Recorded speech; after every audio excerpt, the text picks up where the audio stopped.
नमस्कार दोस्तों, संध्या वंदन की श्रृंखला में आप सभी का स्वागत है। और आज चलिए हम यहाँ पर करने वाले हैं एक इम्पॉर्टेंट क्वेश्चन। ये यूनाइटेड नेशन से है, क्योंकि ऑर्गेनाइजेशन के भी क्वेश्चंस लगातार आपने देखा होगा कि पिछले बहुत सारे जो पेपर्स हुए हैं, चाहे 2025, 26 या उसके और भी पहले पेपर्स की आप बात करें, तो वहां पर आपको ये सब क्वेश्चंस देखने को मिलेंगे। क्वेश्चन क्या बोल रहा है कि यूएन से संबंधित आपको यहाँ पर बताना है, यूनाइटेड नेशन से रिलेटेड यहाँ पर आपको बताना है। बोल रहा है कि भाई इसकी जो स्थापना लीग ऑफ नेशंस के उत्तराधिकारी के रूप में किया गया था, और इसके जो स्थापना की अगर मैं बात करता हूं तो 24 अक्टूबर 1945 को हुआ था। तो लीग ऑफ नेशंस जो बना था, जिसको हम लोग संयुक्त राष्ट्र के रूप में भी हम जानते थे, तो पहले बना था प्रथम विश्व युद्ध के बाद। ये जो बना था वो द्वितीय विश्व युद्ध के बाद बना, ऐसा कहना चाह रहा है। दूसरा ये बोल रहा है कि स्थापना जब हुआ था उसमें संस्थापक देशों में टोटल 100 देश थे जिन्होंने इस चार्टर पर क्या किया था, साइन किया था। इसके बनने की बहुत लंबी चौड़ी कहानी है, बट ये याद रखना कि जो लास्ट जो चार्टर था उसमें टोटल 100 देशों ने मिलकर इसमें साइन किया था। पूछ रहे कि इसका मुख्य कार्य अंतरराष्ट्रीय शांति और सुरक्षा को बनाए रखना और राष्ट्रों के बीच मैत्रीपूर्ण संबंध को बढ़ावा देना है। और चौथा बोल रहा है कि भाई संयुक्त राष्ट्र का मुख्यालय न्यूयॉर्क शहर में स्थित है, एनवाई में स्थित है। तो यहाँ पे चार ऑप्शन दे रखे हैं। पहला बोल रहा है कि केवल एक और दो सही है, फिर बोल रहा है कि तीन और चार, एक, तीन और चार, इनमें से सभी। तो अगर मैं यहाँ पर देख पा रहा हूँ 100 देश नहीं थे, ये टोटल 51 देश थे, 51 देश थे। तो सर अगर सेकंड स्टेटमेंट को हम देखते हैं तो सेकंड यहाँ पर है और ये ऑल यहाँ पर है, मतलब ये खत्म।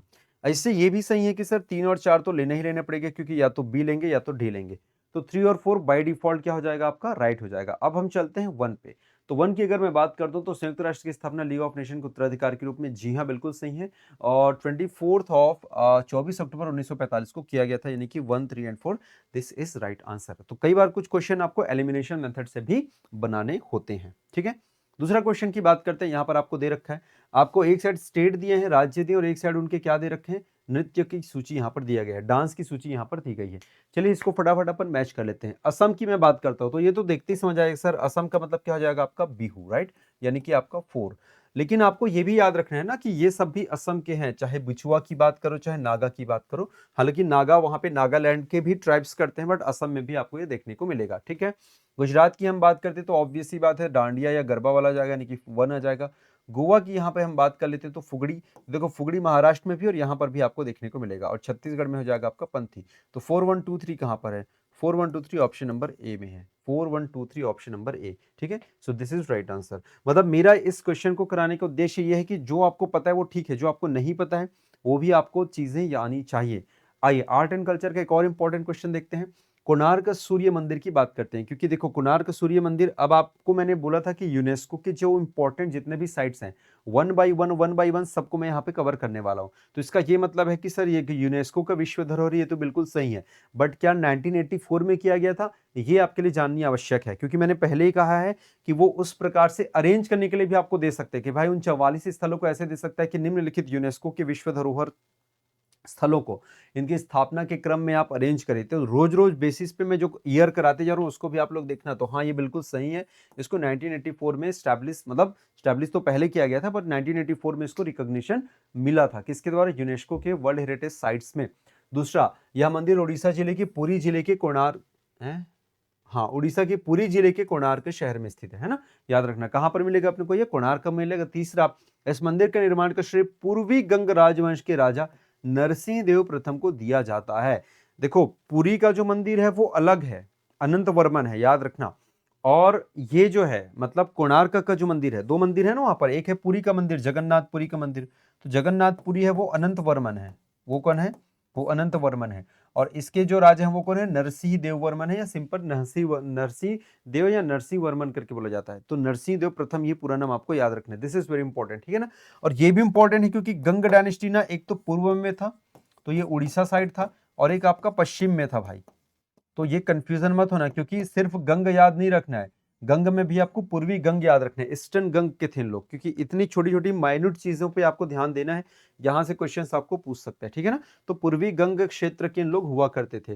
तो ठीक है, ये सेकंड स्टेटमेंट तो राइट है, पहला भी आपका राइट है और थर्ड भी आपका राइट है, यानी कि तीनों के तीनों कथन यहाँ पर सही है। तो इनमें से सभी हो जाएंगे, ऑल ऑफ एबव, इनमें से सही। एक्स्ट्रा जो फैक्ट्स मैंने बताया उन फैक्ट्स को आपको याद रखना है। क्या क्या फैक्ट्स बताया मैंने बताया कि भाई ये पुरी में है, मतलब सॉरी, ये जो है पूर्वी गंग राजवंश के, यानी कि पूर्वी गंग डायनेस्टी के किंग्स ने बनाया था। नाम था इनका नरसिंह, नाम क्या था इनका? नरसिंह या नरसिंह देव प्रथम। और वो नरसिंह वर्मन जो है वो अलग है, एक और नरसिंह वर्मन मिलेगा जिसको आपने देखा है किसमें?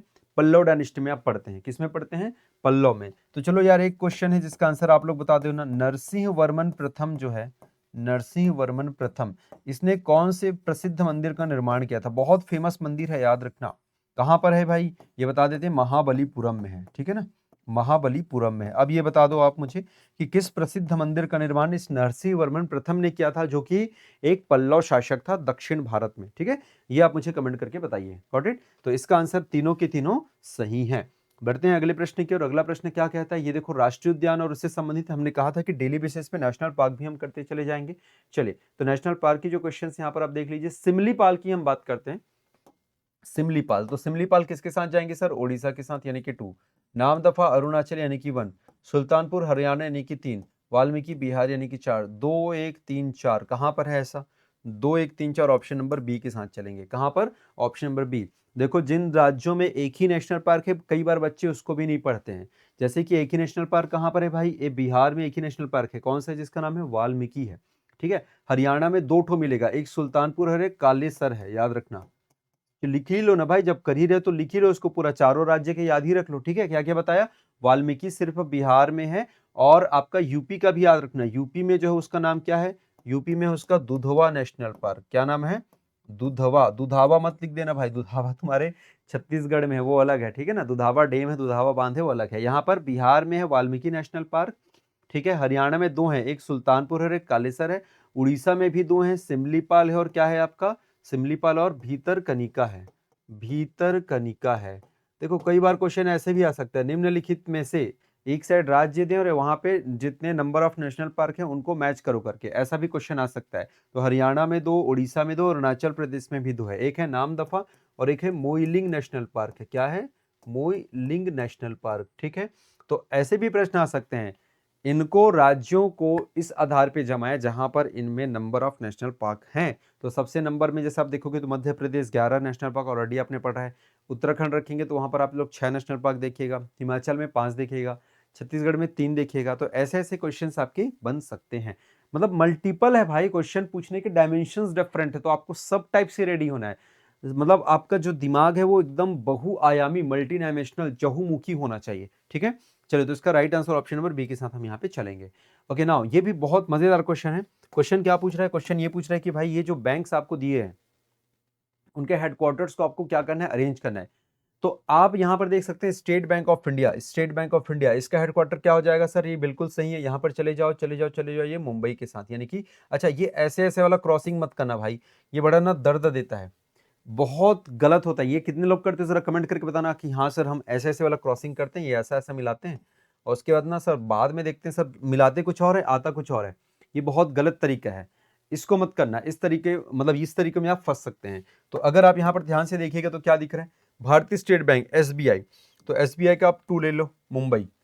Punjab national bank, PNB, PNB का क्या चलेंगे भाई? नई दिल्ली, यानी कि 3 ले लो।